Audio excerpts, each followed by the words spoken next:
something vital that children should learn at school, is how to recognize their emotions. And without the ability to recognize your emotions, the emotions take you over completely. When emotional influx comes, it takes you over, it controls what you say, it controls what you do, it controls what you think. Then the emotion is in charge of you. And what is an emotion? Like a thought is an energy entity, an emotion too is an entity that is an energy form. You cannot see it, but you can only see how it manifests in the external world. And if you recognize it, then there's an awareness there. Without awareness, often you can easily be run by your emotions. And that means the emotion, whether it be, let's say it's anger, it could be sadness, anxiety, deep regret, jealousy, envy, whatever it is, this energy, at first you might feel in the body, it then rises up into your mind, and then it controls your thinking. So when you feel deeply negative or angry, then the emotion rises into your mind, and every thought reflects the emotion that you feel, because the emotion is thinking through you. And the emotion is feeding on your thoughts. So the loop happens, the vicious circle. The emotion creates thought, and the thought amplifies the emotion. So in the case of anger, you get more and more angry. The more you think about it, the more angry you get. Until finally you lash out, completely lost. A child also experiences that. Sometimes some children have temper tantrums, or they may other very violent emotions. Some children have learned that the only way they can get attention from their parents is by displaying violent emotions, because otherwise parents don't give them attention. As you know, if you're probably aware of the term I use, pain body. Pain body is the term I use for an accumulation of old emotion that still lives in you. It lives in you as an entity.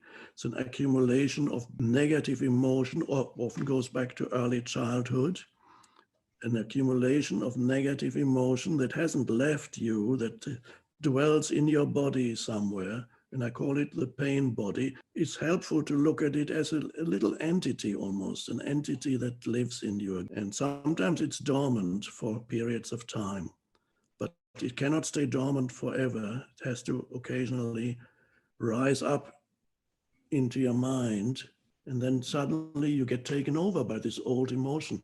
Sometimes it's triggered by an event, and you do usually know it's the pain body when the reaction to a triggering event is out of proportion to the triggering event. And that usually means it has triggered old latent emotion in you, the pain body. It's come to life, and then it takes over your mind. And you are no longer you then. You are the pain body. You are the old emotion that lives through you. If you have a partner, if the partner doesn't know you well yet, you've only just moved in together or got married, and then the partner is suddenly surprised that you're no longer you. You're some weird, awful jerk. You may not know it's the pain body. You just think you made a terrible mistake. But your partner's pain body may awaken yours. And then you have a wonderful drama. And the pain body loves not only negative thinking, because every negative thought feeds it. Thought is energy. It feeds the emotion, and the emotion gets even stronger. Then you have another thought and feeds. This is the loop. Also, when you feel very bad about your life, you're very unhappy about your life, what you call your life. What you call your life is a narrative. It's a sequence of thoughts in your mind that are repetitive. And for many people, this thing that they call my life is a burdensome dreadful thing that they carry around. Whenever I think about my life, I get more and more unhappy. And the more unhappy I get, the more I want to think about it. What arises here is the addiction to unhappiness. Why is it addictive? Because the emotion wants more of it. It's more of itself. It wants to be fed by the thinking that reflects the same energy with it's the vibrational frequency, so to speak, of the emotion. So every negative thought feeds the negative emotion. A positive thought cannot feed the negative emotion. A thought that, oh, what a beautiful sky. The emotion doesn't want that. That doesn't feed it. Or my life is so wonderful. No, it's not. The emotion loves the thoughts, but it's not only the thoughts. What it loves even more is to get the same emotion from others. And this is how the pain body operates. It then goes to whoever is around you at the time, your partner or at work or family member. The emotion will then speak through you and say something negative in order to provoke a similar emotion in the other person. It's all unconscious. It's crazy, but it's normal. And again, here we have, it's the unobserved mind, lack of awareness. The unobserved mind gets taken over. It gets taken over by toxic thoughts. It gets taken over by emotions that arise. It could be your old emotions from the past, the pain body, that come up periodically and then subside once you've had a drama in your relationship lasting for an hour or two or the whole day. Then the pain body subsides, and the next day your mind is not quite as crazy as yesterday. It's still not conscious, but not quite as crazy as yesterday. And you wake up and then, you can't even remember what it was all about, the drama that you had with your whoever it was. You think, how did it all start?